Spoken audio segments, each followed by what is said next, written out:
tunay nga po na laganap ang mga fake news. Kaya't ugaliing magtanong, mag-imbestiga, at maging mapanuri upang hindi po tayo mabiktima ng maling impormasyon. Kaya dito po sa ating hashtag, sa true lang. Dahil sa DSWD, bawal ang fake news. At narito ang mga fake news na ating nakalap sa linggong ito. Isang fake Facebook page ang nagpapanggap na merong silang listahan ng mga benepisyaryo ng Pantawid Pamilyang Pilipinong Program of 4Ps na makatatanggap ng grants nila. Ang post ay nagbigay din ng link kung saan meron di umanong mga benepisyaryong makatatanggap at ang kanilang mga schedule ng kanilang payout. Ano nga ba ang hashtag sa true lang? Ang totoo po nito, ito po sa ating mga kababayan. Kaya po, huwag tayong maniniwala dyan. Yung pong mga listahan ng mga beneficiaries ng 4Ps members, sagrado po yan sa inyong DSWD. Hindi nyo po basta-basta makukuha yan. At one point, tayo po ay nag-head ng Research and Investigative Team. May mga reklamo po about sa 4Ps beneficiaries.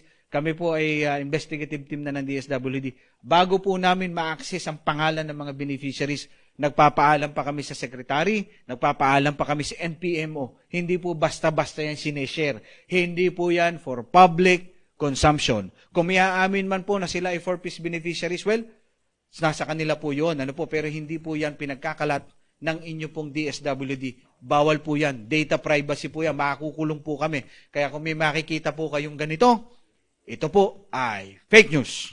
Samantala, patuloy naman ang paglaganap din ng iba pang mga imposter na Facebook page, YouTube channel at website na gumagamit umano ng pangalan at logo ng DSWD. Malapit na to. May ginagawa tayo na yung paggamit ng logo. Nako, delikado kayo. Okay, kaya mag-iingat po tayo.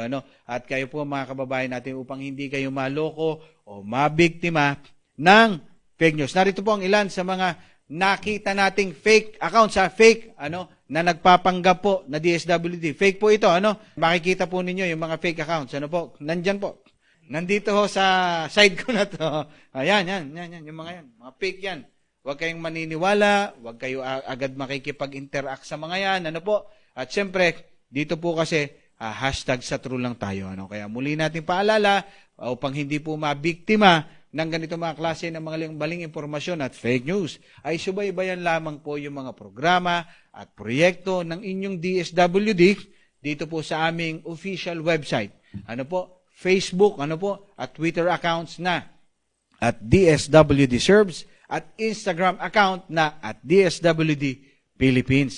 At syempre, mag-follow, mag-like at mag-comment din sa aming mga social media accounts. Bisitahin din ang aming mga official website na dswd.gov.ph at sa mga source kasi nito ay sure na legit, legit ang mga impormasyon na inyong makukuha at syempre, maibabahagi. At kung kayo man po ay may mga nakitang mga fake news, o mga kaduda-dudang content tungkol sa DSWD, maaari po nyo itong i-report dun sa mga nabanggit natin na official communication channels. Sabay-sabay tayong magbantay para lahat tayo sa true lang. Samahan nyo po kami sa aming laban kontra sa maling impormasyon dahil sa DSWD, bawal ang fake news.